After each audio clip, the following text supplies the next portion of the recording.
This is a humiliation, a total humiliation for conservative Tory ideology, neoliberal ideology, free market ideology, capitalist ideology, whatever you want to call it.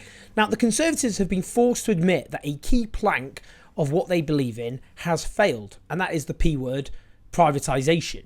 Today, a right-wing Tory government committed to rampant, unabashed capitalism, at least in ideological terms, was forced to renationalise an entire railway network, the Trans-Pennine Express. Why? Because under private ownership, run by private profiteers, to be blunt, the so-called service, and the owners were First Group, charged with running trains from northern England to southern Scotland. To be completely blunt, as I've said, this service sucked. Completely sucked, as even the government have had to admit, hence what they've done. If you're one of the unlucky passengers who's had to use this dire company, you've suffered disruption, cancellations, and a steep decline in reliability for a very long time. Now, you know what? This doesn't just cause inconvenience to people's lives. It can be devastating enough. There's all sorts of, reasons why you need to travel somewhere promptly. It damages people's livelihoods, and it has done, because many depend on a functioning train network in order to work, obviously, to do their business, work, whatever. Now, this is the fourth railway service to be renationalised by, it must be emphasised again, a very right-wing Conservative government in the last half a decade. Now, to be clear, the Tories are not doing this because they want to. It runs against the very core of their ideology, which is that you let the market run riot. That private entrepreneurship, as they put it, private ownership will always be a huge success. It will beat the public sector. It will be more efficient. It will be more responsive to customers. It will be more modern. It will be more affordable, all that kind of stuff. Proved to be a complete and utter nonsense. Now, they've been forced to do this. That's the point. They didn't want to do this. They've been forced to do it because privatisation is an experiment which has failed. Not just failed catastrophically. Now, as the campaign group We Own It points out, we do have some state ownership of the railways, actually, outside of the services that the Conservatives have been forced to snap up. But they're owned by foreign governments that are not accountable to UK citizens, like the German and French governments. But otherwise, it's run by these large asset management groups whose interest is profit. It's not people's needs. It's not passengers. It's making a quick buck. Now, when the Tories privatised the railways back in the mid-1990s, they promised... It's kind of funny now. I'm sorry, but it is kind of funny. They promised a better, cheaper and more effective service for the commuter. How's your better, cheaper and more effective service going, guys? Enjoyed it? Lapping it up? Woo. Instead, what we ended up with is a fragmented, inefficient, costly mess. We've got some of those expensive rail fares in Europe. And in fact, prices since privatisation have been driven up by about a fifth. Rail prices for a long time have been rising twice as fast as wages. So they're getting more and more unaffordable with every passing year. Now, we're told, let the state... free the railways of the state, cheaper for the taxpayer. Not even true. More expensive to run in terms of public subsidies than it was in the days of British Rail. A threefold jump in public subsidies. That's costing the taxpayer an estimated around £5 billion a year. Classic example this of socialism for the rich, capitalism for the poor. That the rules of the market, sink or swim, applies to people who are struggling, but that the state is often used to bail out and support private companies in their endeavour to make large sums of money, including at the expense of the broader public. Now, we've seen as well increased overcrowding, huge level. I mean, we've got trains now running at near double capacity because investing in new rolling stock costs money. And rail companies were like, we could invest in new rolling stock, but we'd quite like some dividends for our shareholders. So... got to weigh that up, haven't you? We're going for the dividends. We have had improvements in new technology, but they've been underwritten and developed by the state. So it's not... You can't give credit to these dire rail companies for even the technological improvements.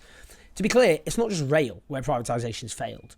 It really is one of the big policy disasters of post-war Britain, and there's quite a few. It really does epitomise just the failure of the society that Thatcherism built and which then New Labour failed to fix, and then successive Tory governments have doubled down on. So, according to the Financial Times, not known as a renowned bastion of socialism, it has to be said, the privatisation of water looks little more than an organised rip-off. Over the course of a decade, they note, the 9 main English water companies took nearly £19 billion of post-tax profits, nearly all of which was paid out as dividends, while such companies had repeatedly been fined for allowing raw sewage to pollute our rivers. Privatisation really is full of shit, quite literally.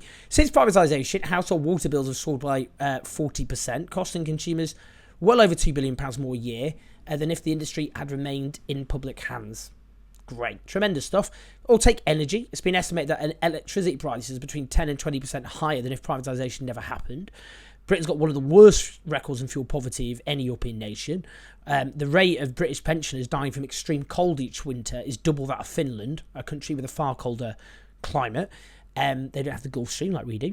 It languishes near the bottom of European nations in shifting to renewable energy. Now, it's unsurprising that polls show overwhelming support, including amongst Conservative voters, for renationalising our utilities, because clearly, in private hands, it's been a disaster. I'd add Royal Mail, obviously, as well. Another example. Absolute nightmare. I mean, one poll commissioned by a right-wing British think tank, Legatum, found 83% wanted water back in public hands, 77% for electricity and gas, and 76% for trains.